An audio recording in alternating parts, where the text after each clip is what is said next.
Баршаңызға сәлем. Бүгін әжімдер мен қарадақтарға қарсы крем маскалар жасаймыз. Ол үшін ыдысқа 2 ас қасық ноқат және 1 ас қасық күрішті салып, үстіне су құйып, бірнеше рет жуып аламыз.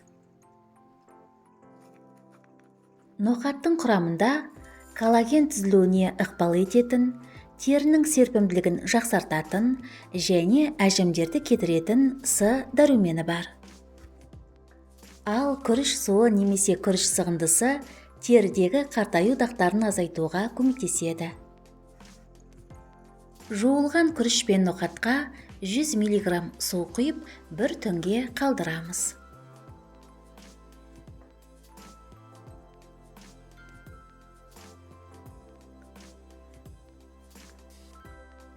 Бір түн тұрған қоспаны алып, ыдысқа құйып, блендермен езіп аламыз.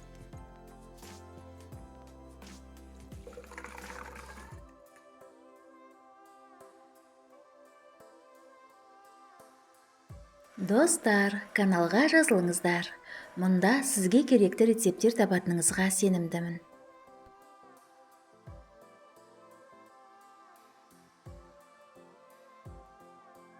Маска негізі тегіс болып шығу үшін електен өткізіп аламыз.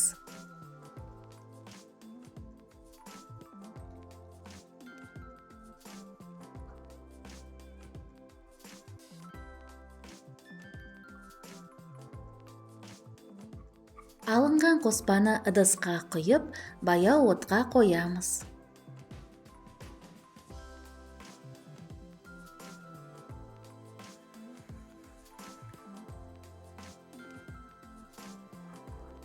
Қоспа қоюланғанша үздіксіз араластырамыз.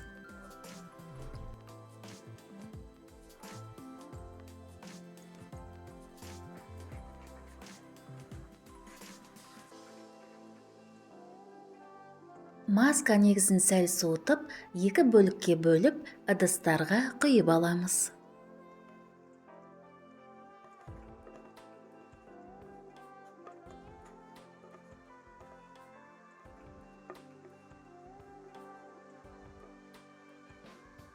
Бірінші бөлікке 1 шай қасық жүгері крахмалын қосып, араластырамыз. Жүгері крахмалы жасуша регенерациясын жылдамдатады және құрғақ теріні болдырмауға көмектеседі. Және де жүгері крахмалы терідегі артық майды кетіріп, теріні жылтыратады. Алоэ вера гелінен 1 шай қасық қосып араластырамыз.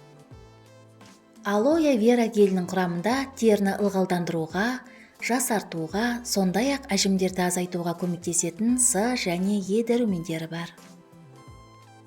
Жарты шай қасық глицерин майын қосамыз. Глицерин теріні жұмсартып, серпімдетіп, ылғалдандырады.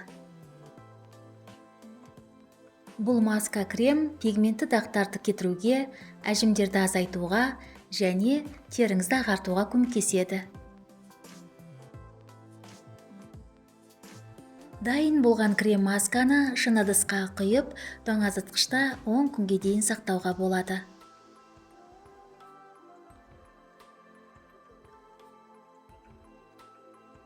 Крем масканы аптасына 3-4 рет бетіңізге, мойныңызға және декольте терісіне жағып 30 минутқа қалдырасыз. Содан кейін қалған масканы жылы сумен жуасыз.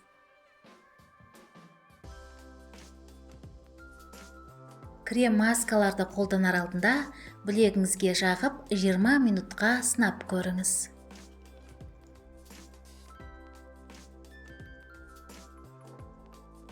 Енді екінші маска негізін дайындаймыз. Ол үшін маска негізіне 1 шай қасық қаймақ, не болмаса йогурт қосып араластырамыз.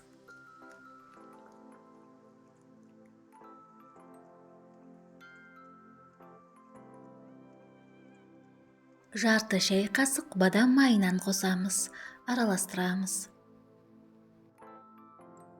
Бадам майы теріні жұмсартып және ылғалдандырып, әжімдерді азайтуға, теріні тегіс етіп қатайтуға көмектеседі. Масканы аптасына 3-4 рет бетіңізге, мойныңызға және декольте терісіне жағып 20 минутқа қалдырасыз. Содан кейін қалған масканы жылы сумен жуасыз.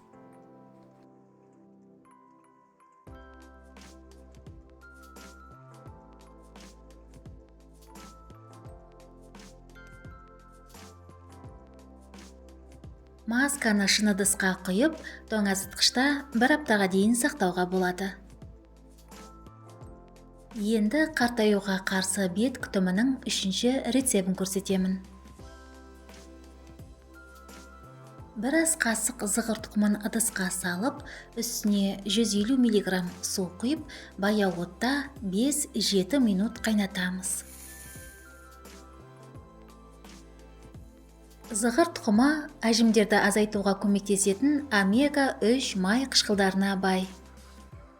Достар, егер мені қолдағыңыз келсе, каналға жазылыңыз, лайк басыңыз, видео рецептпен достарыңызбен бөлісіңіз, және жаңа шыққан рецепті жіберіп алмас үшін қоңырауды қосуды ұмытпаңыз. Дайын болған зығырды бөлме температурасында суытамыз. Гельді алу үшін дәке арқылы сүзіп аламыз.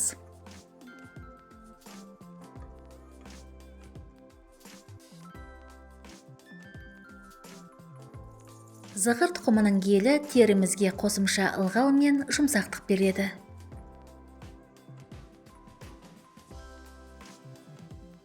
Алынған гельді қоя тұрамыз. 1 ас қасық сұлы жармасын ыдысқа салып, үстіне 100 мг су құйып, баяу отта 5 минут қайнатамыз.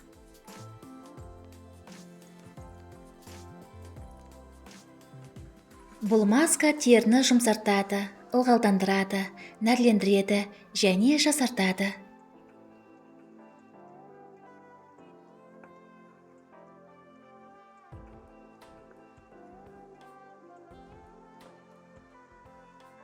Дайын болған сұлы жармасын сәл суытып, ыдысқа салып, блендермен езіп пюре жасаймыз.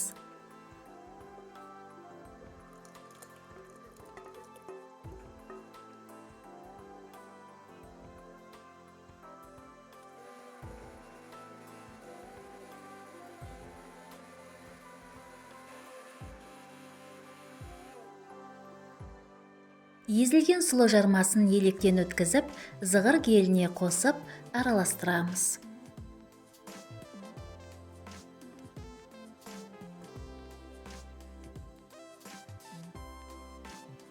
Достар, каналға жазылыңыздар. Мұнда сізге керекті рецепттер табатыныңызға сенімдімін.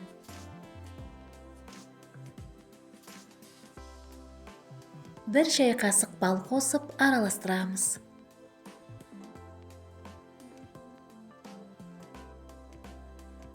Бал табиғи ылғалдандырғыш, терінің ылғалдығын сақтауға көмектеседі. 5 тамшы анис майынан қосамыз. Анис майы терінің ерте қартайып, салбырауының алдын алады.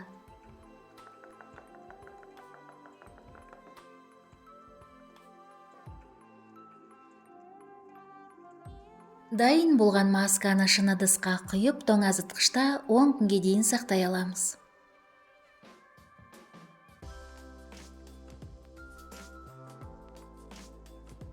Бұл масканы аптасына 3-4 рет бетіңізге, мойныңызға және декольте терісіне жағып 25 минутқа қалдырасыз. Содан кейін қалған масканы жылы сумен жуасыз. Сізге денсаулық, жастық және сұлулық тілеймін. Келесі кездескенше.